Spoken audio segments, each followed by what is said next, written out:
નમસ્કાર વાલા વિદ્યાર્થી મિત્રો, સ્વાગત છે તમારું આપ સૌની સિયારી ચેનલ ગુજરાતી સાહિત્ય વેદ નિકુંજ ચેનલમાં. મિત્રો, આજના વિડીયોમાં આપણે વાત કરવાના છીએ કે ટાટ પરીક્ષા કેટેગરી અને વિષય વાઇઝ કટ ઓફ આટલું જ રહેશે. તેના વિશે મિત્રો આ વિડીયોમાં ચર્ચા કરવાના છીએ. તમે જો મિત્રો આટલા માર્ક્સ છે તમે અવશ્ય તે મિત્રો તમારા 18 જૂન જે એક્ઝામ છે મેનની એક્ઝામ અવશ્ય તમે એક્ઝામ આપી શકશો. તો ચાલો વિદ્યાર્થી મિત્રો આજના વિડીયો શરૂઆત કરીએ છીએ.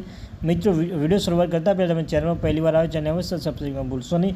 તમને આ ચેનલ પર તલાટી હોય, ટાટ હોય, ટેટ 1 હોય, ટેટ 2 હોય, એ તમામ જે પરીક્ષાઓ સ્પર્ધા ગુજરાતી સાહિત્ય મોસ્ટ MCQ સાથે તેમની માહિતી સચોટ અને સાચી માહિતી તમને આ ચેનલ પર કરવામાં આવશે.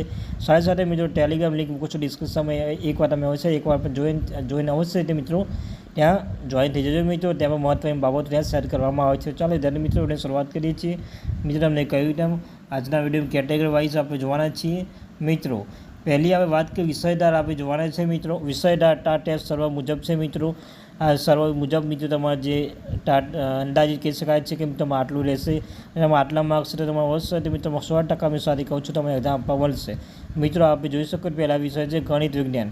ગણિત વિજ્ઞાન મેન સાયન્સ મિત્રો તમારે 125 115 વચ્ચે માર્ક્સ હશે તો તમે અવશ્ય તે મિત્રો તમારા જે એક્ઝામ તમે આપી શકશો. મિત્રો આજે અંદાજિત કહેવામાં આવે છે આજે વિદ્યાર્થીઓના કહેવા મુજબ અને સર્વ મુજબ જે આપે છે તેના આધારે તમને આ માહિતી આપવામાં આવે છે. મિત્રો ગણિત વિજ્ઞાન 125 115 વચ્ચે હોવું જોઈએ.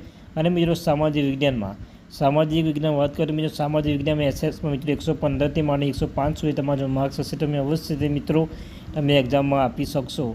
ત્યારબાદ મિત્રો વાત ગુજરાતી છે મિત્રો ભાષામાં 116 110 સુધી મિત્રો હોય તમે અવશ્ય તે મિત્રો તમે એક્ઝામ આપી શકશો. મિત્રો આ જે મહત્વની બાબત એ છે કે મિત્રો જે વિદ્યાર્થીઓના કાર્ય અનુસાર જેના આધારિત તમને આ કટ ઓફ આપવામાં આવે છે. મિત્રો અંગ્રેજીની વાત કરીએ ઇંગ્લિશમાં 105થી 100 વચ્ચે હશે તો તમને એક્ઝામ આપવા મળશે. મિત્રો અને મિત્રો હવે વાત કરી લઈએ કે તમારે કેટલા માર્ક્સ હશે તો કેટલા માર્ક્સ તમને એક્ઝામ આપવા મળશે. તો મિત્રો તમારી 90થી માંડીને 130 વચ્ચે તમારા માર્ક્સ હશે કોઈ પણ વિષયમાં મિત્રો 90થી માંડીને 110 વચ્ચે તમારા માર્ક્સ થતા હોય તો તમે અવશ્ય તે મિત્રો તમારે જે એક્ઝામ આપી શકશો. મિત્રો તો અવશ્ય તે મિત્રો આવા ધ્યાનમાં રાખજો.